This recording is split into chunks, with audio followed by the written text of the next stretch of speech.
সাথে কোন আসবাবের সম্পর্ক যখন হয়ে যায়, রে নবী উম্মতের দাওয়াত দিলের কান লাগাইয়া শোনো রে, কালামে পাকের সাথে যখন কোন আসবাবের সম্পর্ক হয়ে যায়, ওই জিনিসের দাম আর সম্মান বেড়ে যায়। সুবহানাল্লাহ। সাধারণ কাঠের একটা টুকরা, যে কাঠের টুকরার কোনো দাম নাই, কোনো সম্মান নাই, ওই কাঠের টুকরাতে দিয়ে যখন কালামে পাক রাখার জন্য যখন রেহাল বানানো হয়, ওই কাঠের টুকরার দাম বেড়ে যায়, সম্মান বেড়ে যায়। কথা বলেন ঠিক কিনা?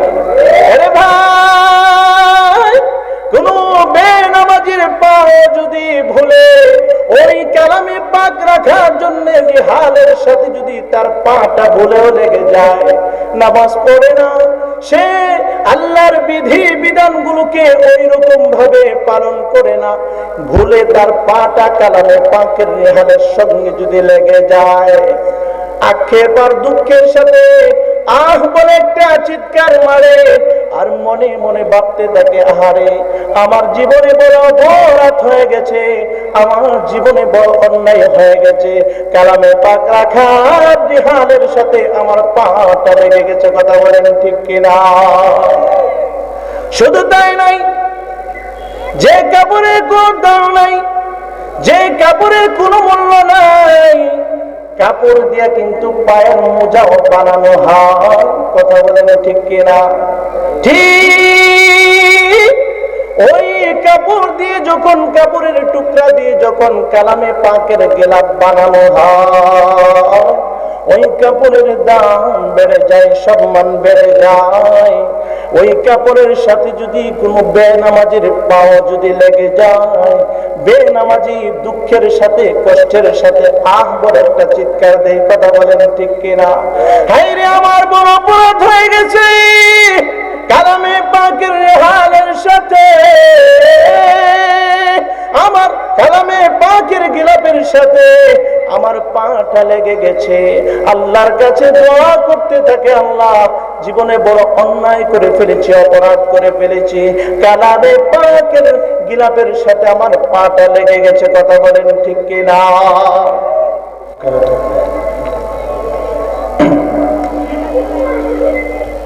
আলহামদুলিল্লাহ,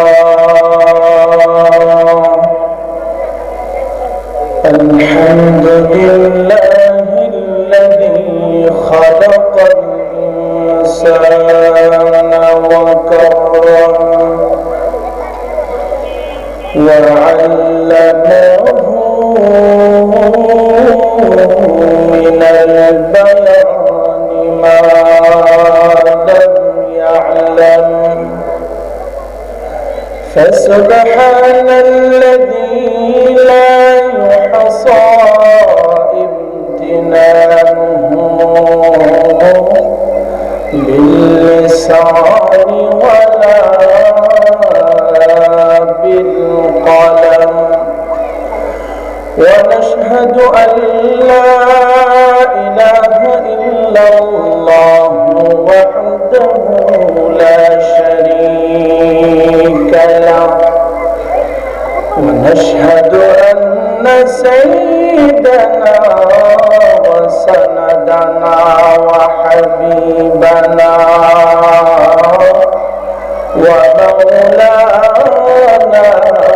محمدا عبد الله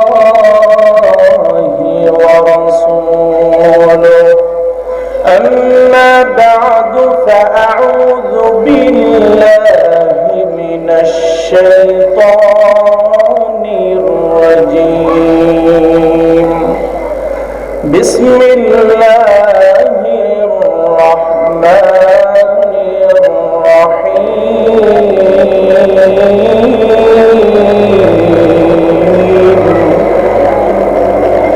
إنا نحن نزلنا الذكر وإنا له لحافظون.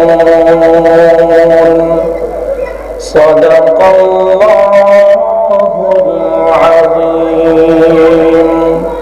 সুবহানাকা লা ইলমা লানা ইল্লা মা আল্লামতানা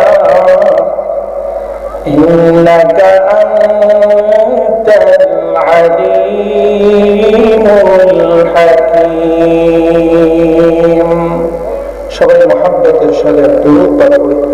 আল্লাহুম্মা সাল্লি আলা মুহাম্মাদিন ওয়া আলা আলি মুহাম্মাদ কামা সাল্লাইতা আলা ইব্রাহিম ওয়া আলা আলি ইব্রাহিম ইন্নাকা হামিদুম مجيد اللهم بارك على محمد وعلى آل محمد كما باركت على إبراهيم وعلى آل إبراهيم إنك حميد مجيد ما درد جہاں غیر خدایار نداریم ما درد جہاں غیر خدایار نداریم جز یاد خدا ہیچ دیگر کار نداریم جز یاد خدا ہیچ دیگر کار نداریم ما درد جہاں غیر خدا یار نداریم ما درد جہاں غیر خدا یار نداریم جز یاد خدا ہیچ دیگر کار نداریم جز یاد خدا ہیچ دیگر کار نداریم ایک چشم زدن غافل ازم شاہ نباشی ایک چشم زدن غافل ازم شاہ نباشی شاید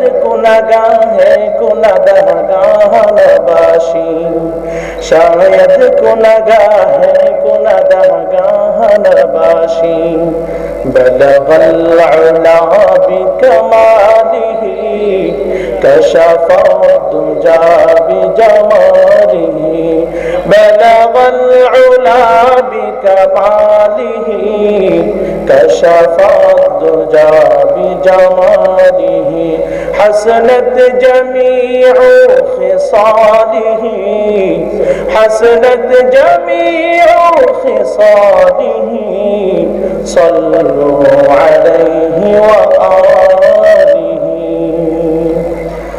আল্লাহ রাব্বুল আলামিন এই পৃথিবীতে দুই শ্রেণীর মানুষকে আল্লাহ রাব্বুল আলামিন পৃথিবীতে পাঠিয়েছেন।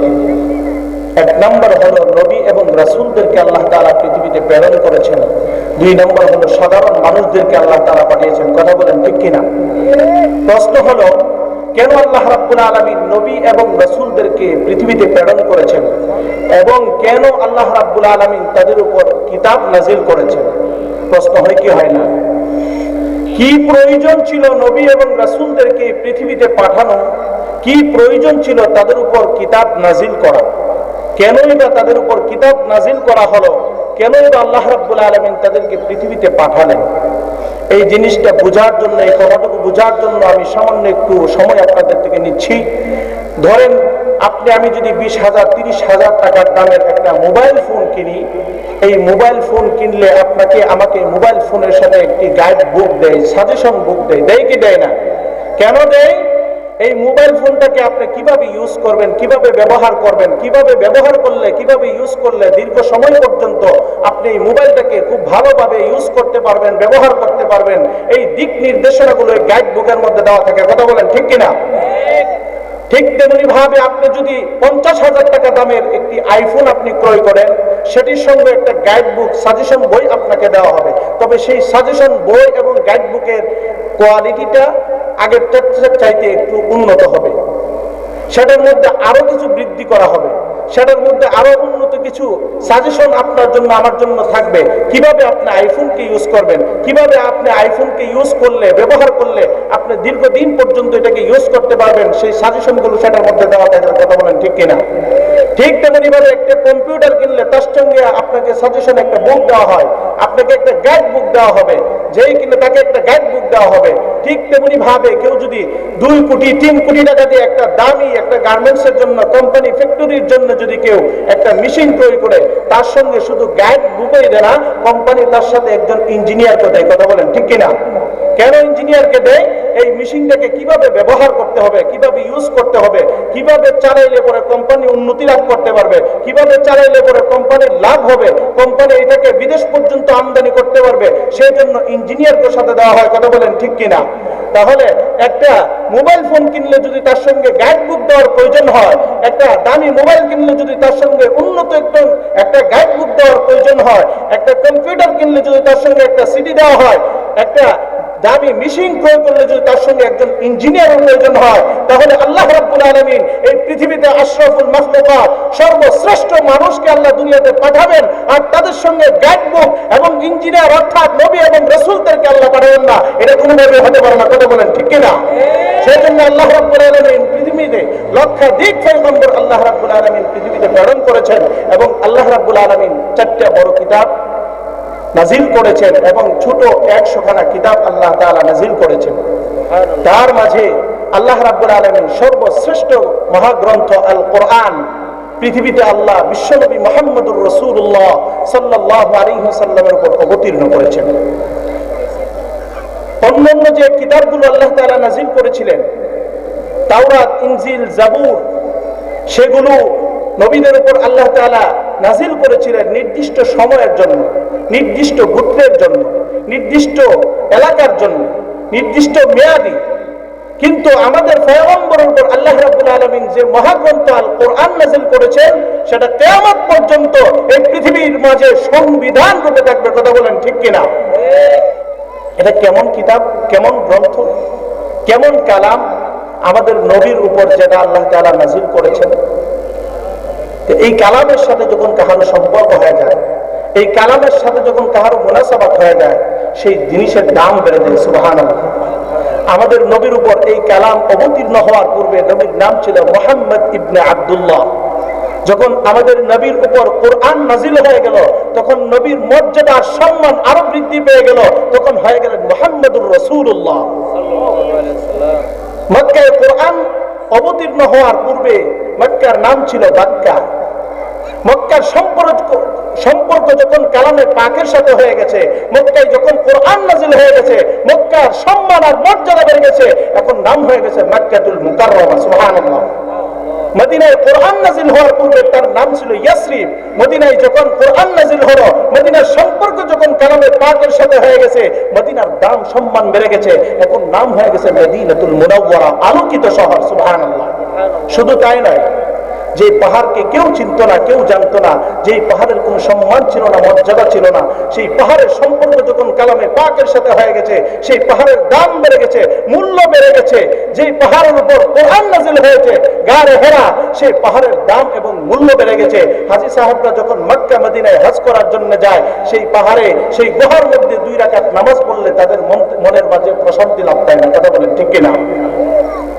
শুধু তাই নয়, এই মহাগ্রন্থ আল কোরআন, এই কোরআনের সাথে কোন আসবাবের সম্পর্ক যখন হয়ে যায়, রে নবী উম্মতের দাওয়াত, দিলের কান লাগাইয়া শোনো রে, কালামে পাকের সাথে যখন কোন আসবাবের সম্পর্ক হয়ে যায়, ওই জিনিসের দাম আর সম্মান বেড়ে যায়। সুবহানাল্লাহ।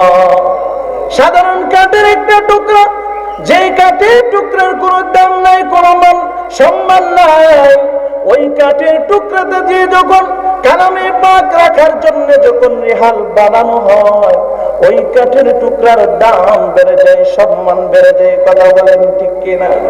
আরে ভাই, কোন বেনামাজির পায়ে যদি ভুলে ওই কালামে পাক রাখার জন্য রেহালের সাথে যদি তার পাটা ভুলেও লেগে যায়, নামাজ পড়ে না, সে আল্লাহর বিধি বিধানগুলোকে ওই রকম ভাবে পালন করে না, ভুলে তার পাটা কালামে পাকের রেহানের সঙ্গে যদি লেগে যায়, আক্ষেপ আর দুঃখের সাথে আহ বলে একটা চিৎকার মারে, আর মনে মনে ভাবতে থাকে, আহারে আমার জীবনে বড় অপরাধ হয়ে গেছে, আমার জীবনে বড় অন্যায় হয়ে গেছে, কালামে পাক রাখার রেহানের সাথে আমার পাটা লেগে গেছে। কথা বলেন ঠিক কিনা?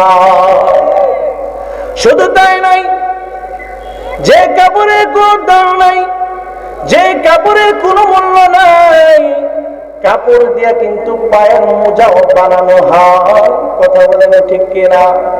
ঠিক ওই কাপড় দিয়ে যখন, কাপড়ের টুকরা দিয়ে যখন কালামে পাকের গেলাপ বানানো হয়, ওই কাপড়ের দাম বেড়ে যায়, সম্মান বেড়ে যায়। ওই কাপড়ের সাথে যদি কোনো বেনামাজির পাও যদি লেগে যায়, বেনামাজি দুঃখের সাথে কষ্টের সাথে আহ বলে একটা চিৎকার দেয়। কথা বলেন ঠিক কিনা? হায় রে আমার বড় অপরাধ হয়ে গেছে, কালামে পাকের রেহানের সাথে,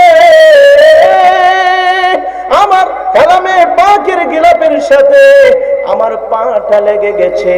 আল্লাহর কাছে দোয়া করতে থাকে, আল্লাহ জীবনে বড় অন্যায় করে ফেলেছি, অপরাধ করে ফেলেছি, কালামে পাকের গিলাপের সাথে আমার পাটা লেগে গেছে। কথা বলেন ঠিক কিনা? জিব্রাইল আমিনের সম্পর্ক যখন কালামে পাকের সাথে হয়ে গেছে, জিব্রাইলের দাম আর সম্মান বেড়ে গেছে। সুবহানাল্লাহ। তাহলে এবার চিন্তা করে দেখুন, কাঠের সম্পর্ক যদি কালামে পাকের সাথে হওয়ার কারণে কাঠের দাম বেড়ে যায়, কাপড়ের সম্পর্ক কালামে পাকের সাথে হওয়ার কারণে যদি কাপড়ের দাম বেড়ে যায়, যে জায়গায় কোরআন অবতীর্ণ হয়েছে সেই জায়গার সাথে কোরআনের সম্পর্ক থাকার কারণে যদি জায়গার দাম বেড়ে যেতে পারে, তাহলে আশরাফুল মাখলুকাত আল্লাহ রাব্বুল আলামিন বলেন, ওয়ালাকাদ কাররামনা বানি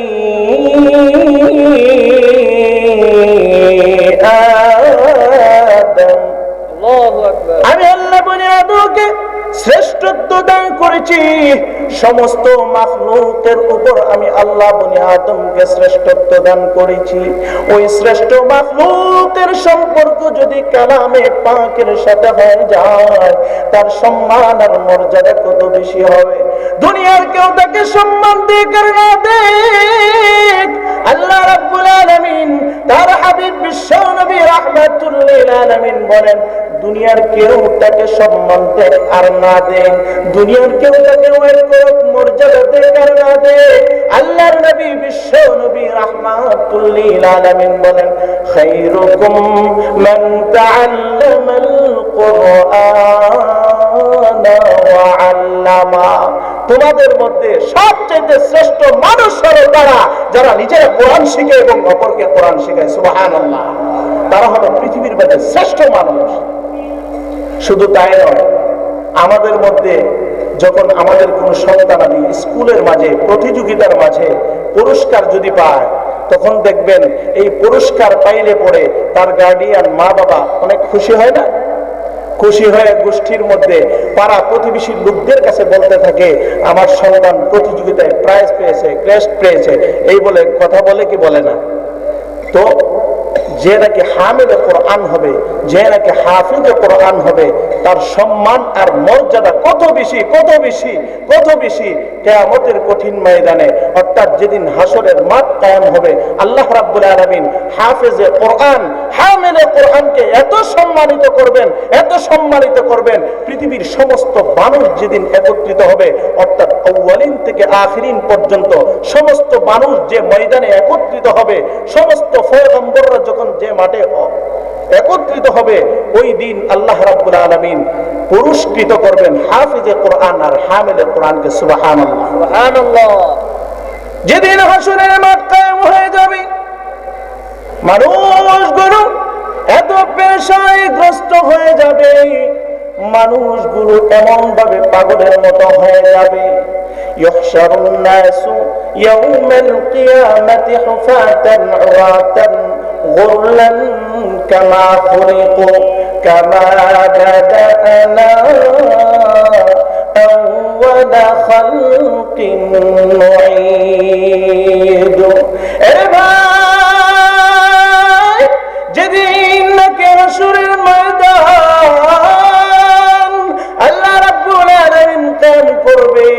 ওই দিন মানুষগুলোর অবস্থা কেমন হবে? মানুষগুলো নগ্ন দেহ নগ্ন পায়ে খতনাবিহীন অবস্থায় হাসরের ময়দানে উঠবে। যেদিন নাকি মানুষগুলো রব্বুল আরশিল আযীমের সামনে দাঁড়াবে, আল্লাহ বলেন ইয়াউমা ইয়াকুমুন নাস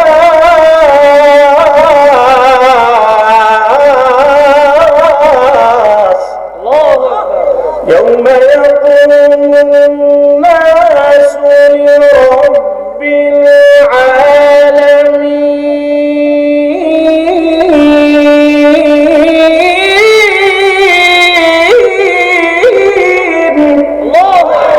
যেদিন নাকি মানুষগুলো রব্বুল আরশিল আযীমের সামনে দাঁড়াবে, যেদিন নাকি মানুষগুলো আল্লাহ রাব্বুল আলামিনের সামনে দাঁড়াবে, ওই দিনের পরিস্থিতিটা কেমন হবে? সূর্যটাকে আল্লাহ রাব্বুল আলামিন অর্ধহাত উপরে নিয়ে আসবেন। ওই দিনের পরিস্থিতিটা কেমন হবে? নিচের জমিনটাকে আল্লাহ তামার জমিন বানায় দিবেন। ওই দিনের পরিস্থিতিটা কেমন হবে? যেদিন নাকি হাসরের ময়দান কায়েম হয়ে যাবে, ওই দিন মানুষগুলো 50,000 বছর পর্যন্ত দাঁড়িয়ে থাকা লাগবে। শুধু তাই নয়, এই 50,000 বছরের মাঝে মানুষগুলো একটা ফোঁটা পানি তামাম হাসরের ময়দানে পাবে না। মানুষগুলো 50,000 বছর পর্যন্ত দাঁড়ায় থাকবে। এই 50,000 বছরের মাঝে মানুষগুলি একটা ফোঁটা পানি পাবে না। তামাম হাসরের ময়দানে একটা ফোঁটা পানির কোনো ব্যবস্থা থাকবে না। ওই সময় মানুষগুলো পানি পানি বলে চিৎকার মারতে থাকবে, কলিজা ফেটে যাওয়ার উপক্রম হয়ে যাবে। মানুষগুলো তামাম হাসরের ময়দানে একটা ফোঁটা পানি পাবে না।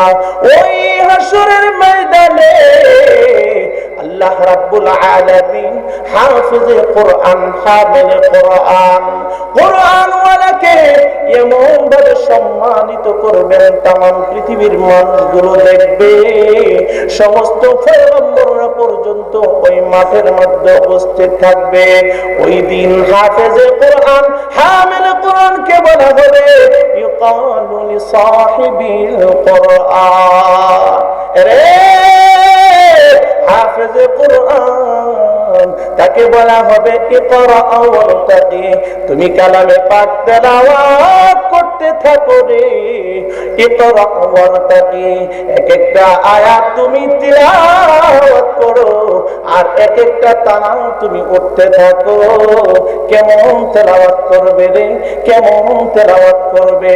আল্লাহর নবী, বিশ্ব নবী রাহমাতুল লিল আলামিন হাদিসে পাকে বলেন ওয়ারাতিল, তো আল্লাহ ওই দিন বলবে তুমি তেলাওয়াত করো কামা কুনতা তুরাতিলু ফিদ দুনিয়া, কেমন ভাবে তেলাওয়াত করবে রে, যেমন ভাবে নাকি তুমি দুনিয়ার জমিনে তেলাওয়াত করতে, এমন ভাবে তুমি তেলাওয়াত করতে থাকো রে। এবার হাফেজে কোরআন, হামিলে কোরআন তিলাওয়াত করতে থাকবে। ফাইন্না মানজিলাকা ইনদা আখিরি আয়াতিন তাকরাউহা, তার তেলাওয়াত যেখানে গিয়ে শেষ হবে, আল্লাহ রাব্বুল আলামিন হাফেজে কোরআন আর হামিলে কোরআনের সম্মান আর মর্যাদা সে পর্যন্ত নিয়ে যাবে। সুবহানাল্লাহ, আর আওয়াজ দিয়ে বলে সুবহানাল্লাহ, সুবহানাল্লাহ। আজকের যুব সমাজ, হাজারো যুবক যুবতী এমন পাওয়া যাবে মুসলমানের সন্তান, তারা দুনিয়ার সব কিছুই জানে অথচ কোরআনের পরিচয় জানে না। কথা বলেন ঠিক কিনা? আছে না নাই? আছে না নাই? মুসলমানের সন্তান যদি জিজ্ঞেস করা হয় পৃথিবীর সবচেয়ে সুপারস্টার ফুটবলারের নাম কি, সে বলে দিবে। যদি জিজ্ঞেস করা হয়ে থাকে সবচেয়ে সুপারস্টার ক্রিকেটারের নাম কি, বলে দিবে।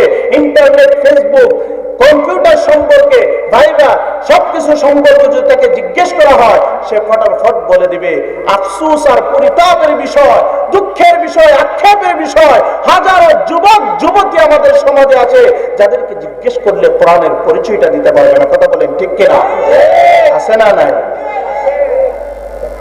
অথচ যদি কোরআনকে জিজ্ঞেস করা হয়, ও কোরআন তোমার নাম কি, কোরআন তখন আমাদেরকে তার পরিচয় বলবে। কিভাবে?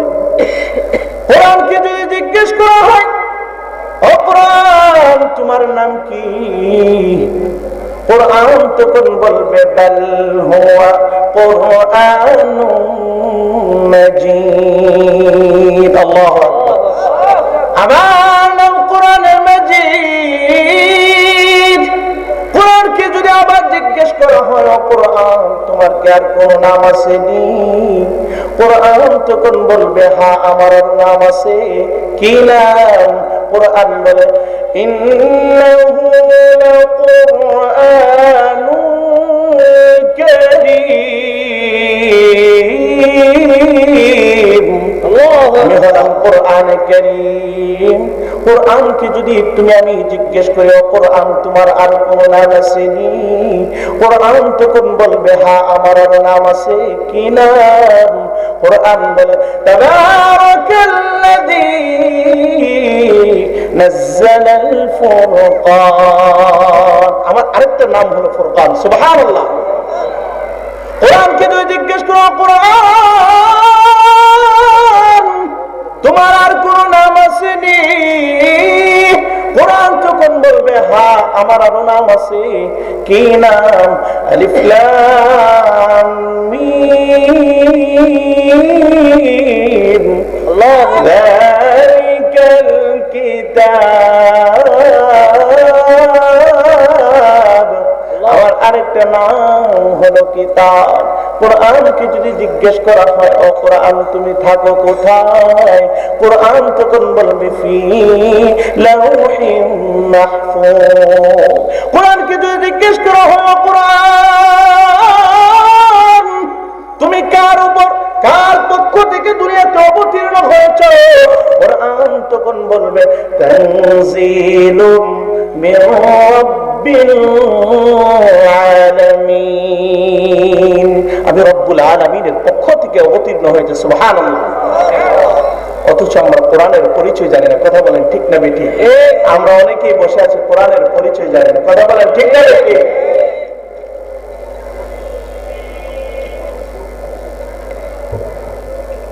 আমাদের কোরআনের পরিচয় জানার দরকার আছে না?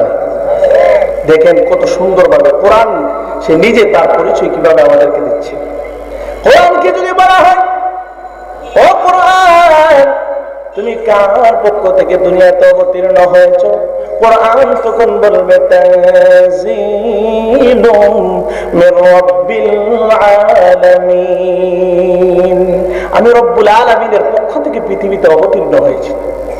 কোরআনকে যদি জিজ্ঞেস করো, কোরআন তুমি কার উপর অবতীর্ণ হয়েছ, কোরআন তো করে বলবে নুজিলা আলা মুহাম্মাদিন ওয়া হুয়াল হাক্কু মির রাব্বিহিম। আমি বিশ্ব নবী মুহাম্মদুর রাসূলুল্লাহ সাল্লাল্লাহু আলাইহি ওয়াসাল্লামের উপর অবতীর্ণ হয়েছি। কোরআনকে যদি জিজ্ঞেস করো, কোরআন তুমি বলো না তুমি কার মাধ্যমে দুনিয়াতে অবতীর্ণ হয়েছো, কোরআন তখন বলে নাযালা বিহির রূহুল আমিন। আল্লাহু আকবার। আমি জিবরাইল আমিনের মাধ্যমে পৃথিবীতে অবতীর্ণ হয়েছি। কোরআনকে যদি জিজ্ঞেস করা হয়, ও কোরআন আচ্ছা তুমি বলো না তুমি কোন মতে অবতীর্ণ হয়েছো, কোরআন তখন বলে ইন্না আনজালনাহু ফি লাইলাতিন মুবারাকা। আমি বরকতপূর্ণ রাতে অবতীর্ণ হয়েছি, আমি মুবারকপূর্ণ রাতে অবতীর্ণ হয়েছি। যদি তুমি আমি জিজ্ঞেস করি, আরে কোরআন তুমি যে রাতে অবতীর্ণ হয়েছ রে, ওই রাতের নাম কি, কোরআন তখন তোমাকে আমাকে বলবে ইন্না আনজালনাহু ফি লাইলাতিল কদর। আমি যে রাতে আমি কদরের রজনীতে অবতীর্ণ হয়েছি, আমি কদরের রজনীতে অবতীর্ণ হয়েছি। কোরআনকে যদি জিজ্ঞেস করা হলো, কোরআন তুমি কোন মাসে অবতীর্ণ হয়েছ, কোরআন তখন বলে শাহরু রমাদানাল্লাযী উনজিলা ফীহিল কুরআন। আল্লাহু আকবার। কোরআন কোন মাসে অবতীর্ণ হয়েছে? রমজান মাস। কোরআনকে যদি জিজ্ঞেস করা হয়, কোরআন তোমার মাঝে কোন ধরনের সন্দেহ আসেনি? তোমার মাঝে কোন ধরনের ভুল আসেনি? কোরআন তখন দ্ব্যর্থহীন ভাষায় ঘোষণা করে, আলিফ লাম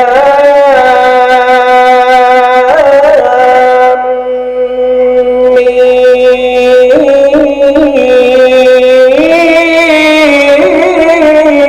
আল্লাহু আকবার, যালিকাল কিতাবু লা রাইবা ফীহি।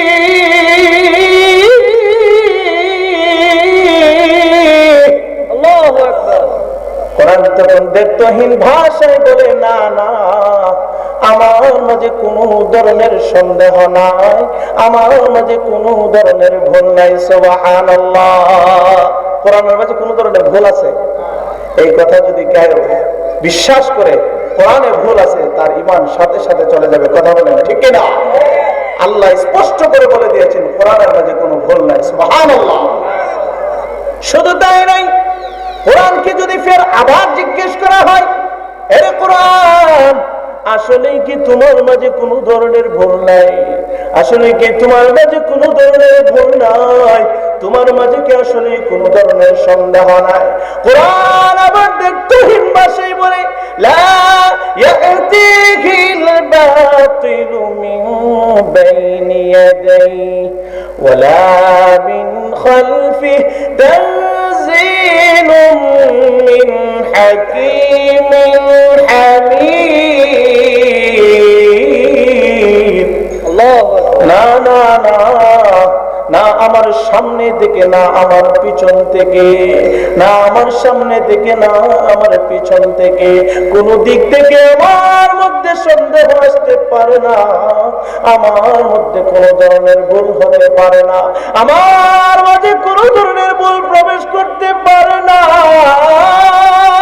কারণ আমি প্রজ্ঞাময়, আমি প্রশংসিত রবের পক্ষ থেকে পৃথিবীতে অবতীর্ণ হয়েছি।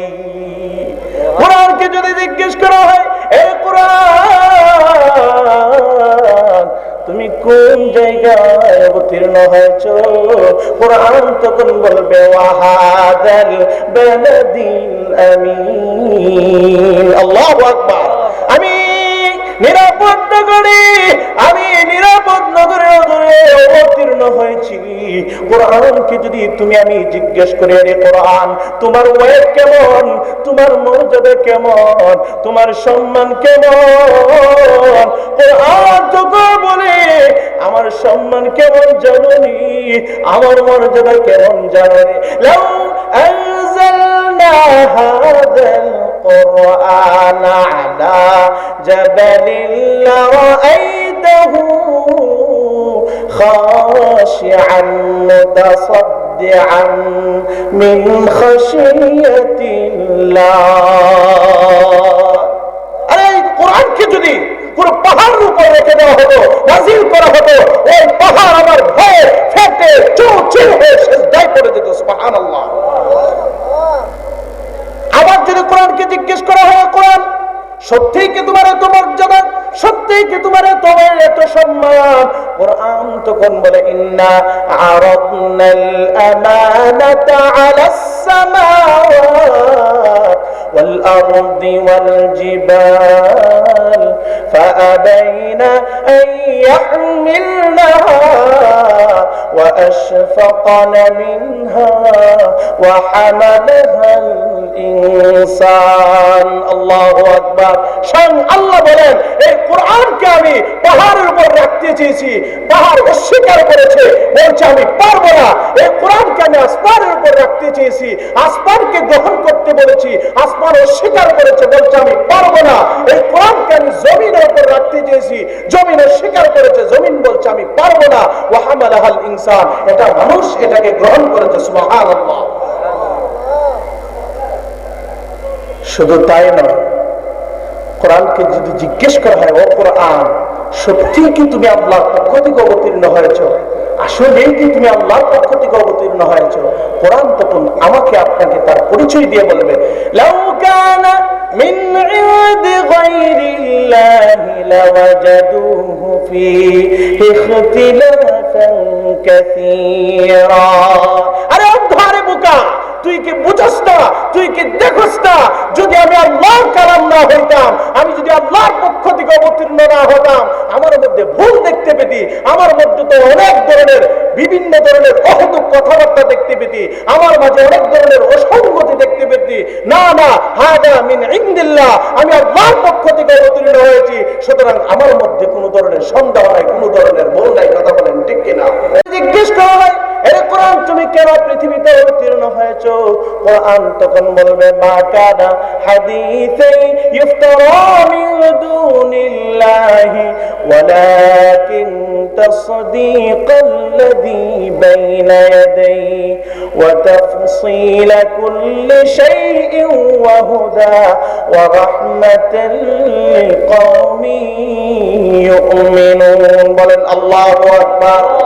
কোরআন বলে, আরে আমি তো বিছেই অবতীর্ণ হই নাই, এমনি তো আমি অবতীর্ণ হই নাই, আমাকে তোমরা ঘরের তাকের মধ্যে রেখে দিবে, এর জন্য তো আমি কোরআন অবতীর্ণ হই নাই, আমাকে গিলাফে আবৃত করে রেখে দিবে, সেজন্যই তো আমি কোরআন অবতীর্ণ হই নাই। বাপ দাদা মারা গেলে ইমাম সাহেবকে ডেকে এনে কোরআন খতম করাই না, সেজন্য তো আমি কোরআন অবতীর্ণ হই নাই, বরঞ্চ আমি কোরআন পৃথিবীতে অবতীর্ণ হয়েছে এজন্য তোমরা পৃথিবীর মধ্যে সংবিধান রূপে শ্রেষ্ঠত্বের আসনে রেখে ব্যক্তি জীবন, পারিবারিক জীবন, সামাজিক জীবন, অর্থনৈতিক জীবন, রাজনৈতিক জীবন, আন্তর্জাতিক পর্যায়ে সমস্ত সেক্টরে, সমস্ত পর্যায়ে কোরআনের রঙে রঙিন হয়ে কোরআনকে বাস্তবায়ন করার জন্য আমি কোরআন অবতীর্ণ হয়েছি। কথা বলেন ঠিক কিনা? কোরআন কি এমনি তাকের মধ্যে সাজাইয়া রাখার জন্য অবতীর্ণ হয়েছে? কোরআন কি বাপ দাদা মারা গেলে পড়ার জন্য, খতম করার জন্য কোরআন অবতীর্ণ হয়েছে? এই কোরআন কি গিলাফে আবৃত করে সুন্দর করে সাজিয়ে রাখার জন্য কোরআন অবতীর্ণ হয়েছে? না না, এই কোরআন তো এই জন্য অহেতুক, এই জন্য তো মিশেই তো কোরআন অবতীর্ণ হয় নাই। কোরআনকে সর্বস্তরে, সর্ব জায়গায় কোরআনকে সংবিধান রূপে শ্রেষ্ঠত্বের আসনে রেখে বাস্তবায়ন করার জন্যই তো কোরআন অবতীর্ণ হয়েছে। কথা বলেন ঠিক কিনা? ১,৫০০ বছর পূর্বে এই কোরআন আল্লাহ তাআলা অবতীর্ণ করেছে, যেমন অবতীর্ণ করেছিল আজও পর্যন্ত ঠিক সেভাবেই কোরআন আছে। কোরআনের একটা নক্তা, একটা অক্ষর, একটা হরফের পরিবর্তন হয় নাই, কেউ করতে পারে নাই, কেউ কিয়ামত পর্যন্ত করতে পারবে না। কথা বলেন ঠিক কিনা? এই কোরআনকে আল্লাহ রাব্বুল আলামিন মুজিজা স্বরূপ আল্লাহ রাব্বুল আলামিন পৃথিবীতে প্রেরণ করেছেন। কথা বলেন ঠিক কিনা? আল্লাহ রাব্বুল আলামিন অতীতে অনেক কিতাব আল্লাহ নাযিল করেছেন, অনেক মুজিজাও আল্লাহ পৃথিবীতে পাঠিয়েছিলেন। সেই মুজিজাগুলো দুনিয়া থেকে ওই পয়গম্বররা চলে যাওয়ার সাথে সাথে মুজিজাগুলো শেষ হয়ে গেছে। হযরত মুসা পয়গম্বরকে আল্লাহ রাব্বুল আলামিন এমন একটা মুজিজার লাঠি আল্লাহ দান করেছিলেন। মুসা পয়গম্বর যখন এই মুজিজার লাঠি দিয়ে যখন পাথরের মাঝে আঘাত করত, পাথরের মাঝে আঘাত করলে পড়ে এই পাথরটা ফেটে তার ভিতর থেকে ঝর্ণা বেরিয়ে আসতো। সাইয়েদনা হযরত মুসা পয়গম্বরকে আল্লাহ এমন একটা মুজিজার লাঠি আল্লাহ দান করেছিলেন, যেই মুজিজার লাঠি দিয়ে যখন তিনি সমুদ্রের মধ্যে আঘাত করত, সমুদ্রের মধ্য দিয়ে রাস্তা বেরিয়ে আসতো। সুবহানাল্লাহ। আরে ভাই, শুধু তাই নয় রে, আল্লাহ রাব্বুল আলামিন হযরত মুসা পয়গম্বরকে যে মুজিজার লাঠি আল্লাহ দান করেছিলেন, ওই লাঠিকে যখন আল্লাহর নামে ছেড়ে দেওয়া হতো অজগর সাপ হয়ে যেত। সুবহানাল্লাহ। শুধু তাই নয়, হযরত সুলাইমান পয়গম্বরকে আল্লাহ রাব্বুল আলামিন একটা মুজিজার আংটি আল্লাহ দান করেছিলেন। এই মুজিজার আংটিটা যখন হযরত সুলাইমান পয়গম্বর হাতের মধ্যে পড়তেন, তখন জিন জাতি সহ সমস্ত দানব আর মানব সবাই হযরত সুলাইমান পয়গম্বরের বশীভূত হয়ে যেত। হযরত মুসা পয়গম্বর দুনিয়া থেকে বিদায় হওয়ার পরে তার মুজিজার লাঠি দিয়ে যখন পাথরের মধ্যে আঘাত করা হয়, ওই পাথর থেকে আর ফেটে ঝর্ণা বেরিয়ে আসে না। হযরতে মূসা পয়গম্বরের লাঠি দিয়ে যদি আর আঘাত করা হয় সমুদ্রের মাঝে, ওই সমুদ্রের মধ্য দিয়ে রাস্তা বেরিয়ে আসবে না। হযরতে মূসা পয়গম্বরের এই মুজিজার লাঠিকে যদি আল্লাহর নামে ছেড়ে দেওয়া হয়, ওই লাঠি আর অজগর সাপ হয়ে যাবে না। হযরত সুলাইমান পয়গম্বর দুনিয়া থেকে বিদায় হয়ে যাওয়ার পরে সেই আংটি যদি কেউ পরিধান করে, ওই আংটি পরিধান করলে পরে সমস্ত দানব মানব আর কোনদিন বশীভূত হয়ে যাবে না। কথা বলেন ঠিক কিনা? কিন্তু আমাদের পয়গম্বরের উপর আল্লাহ রাব্বুল আলামিন যে মুজিজার কোরআন নাযিল করেছেন, ১৫০০ বছর পূর্বে এই মুজিজার কোরআনকে কেউ যদি মহব্বতের ভালোবাসা নিয়ে বুকের মধ্যে যখন জড়াইতো, যেমন সওয়াব হইতো, ১৫০০ বছর পূর্বে মহব্বতের ভালোবাসা নিয়ে ওই কোরআনকে কেউ চুমু খাইলে সওয়াব হইতো। ১৫০০ বছর পরে কেউ যদি এই কোরআনকে মহব্বতের ভালোবাসার নজর দিয়ে যদি তাকাইতো, তখন তার এই চোখের জ্যোতিকে আল্লাহ রাব্বুল আলামিন বাড়ায়া দিতেন। ১৫০০ বছর পরে এই মুজিজার কোরআনের একটা অক্ষর পাঠ করলে পরে আল্লাহ রাব্বুল আলামিন তার আমলনামায় ১০টা নেকি লিখে দিত। আজও পর্যন্ত ১৫০০ বছর পরে কেউ যদি কোরআনের একটা অক্ষর পাঠ করে, আল্লাহ রাব্বুল আলামিন তার আমলনামা ১০টা নেকি লিখে দিবেন। সুবহানাল্লাহ। আল্লাহর নবী বিশ্ব নবী রাহমাতুল লিল আলামিন বলেন, মান ক্বারা হারফান মিন কিতাবিল্লাহি ফালাহু বিহি হাসানাতুন ওয়াল হাসানাতু বিআশরি আমসালিহা লা আকুলু আলিফ লাম মিম হারফুন বাল আলিফুন হারফুন ওয়া লামুন হারফুন ওয়া মিমুন হারফুন। কেউ যদি কোরআনে হাকিমের একটা অক্ষর পাঠ করে, কেউ যদি আলিফ বলে, তাহলে ১০ নেকি হবে তার আমলনামায়। কেউ যদি লাম পাঠ করে তার আমলনামায় ১০ নেকি হবে। কেউ যদি মিম পাঠ করে তার আমলনামায় ১০ নেকি হবে। কেউ যদি একসাথে বলে আলিফ লাম মিম, কেউ যদি একসাথে আলিফ লাম মিম পাঠ করে মুহূর্তের মাঝে আল্লাহ রাব্বুল আলামিন তার আমলনামায় আল্লাহ কমপক্ষে ৩০টা নেকি আল্লাহ লিখে দিবে। আর জোরে আওয়াজ দিয়ে বলে সুবহানাল্লাহ। আল্লাহ রাব্বুল আলামিন হযরত দাউদ পয়গম্বরকে একটা মুজিজার কণ্ঠ দান করেছিলেন। হযরত দাউদ পয়গম্বর যখন তার উপর নাযিলকৃত জাবুর যখন তিলাওয়াত করতেন, হযরত দাউদ পয়গম্বর যখন জাবুর কিতাব তিলাওয়াত করতেন, এমন কণ্ঠ আল্লাহ জাবুর পয়গম্বরের কণ্ঠে দিয়েছিলেন, এমন মধুর কণ্ঠ দিয়েছিলেন। তিনি যখন জাবুর তিলাওয়াত করতেন, আকাশের উড়ন্ত পাখিগুলো থেমে যাইত। সুবহানাল্লাহ। শুধু তাই নয়, হযরত দাউদ পয়গম্বর যখন সমুদ্রের কিনারায় বসে তিনি যখন জাবুর তিলাওয়াত করতেন, সমুদ্রের মাছগুলো তখন সমুদ্রের কিনারায় ভেসে পড়তো। সুবহানাল্লাহ। আমাদের পয়গম্বরের জবানে কালামে পাকের তেলাওয়াত শোনার জন্য কাফের বেঈমানরা পর্যন্ত পাগল করা হয়ে গিয়েছে। সুবহানাল্লাহ।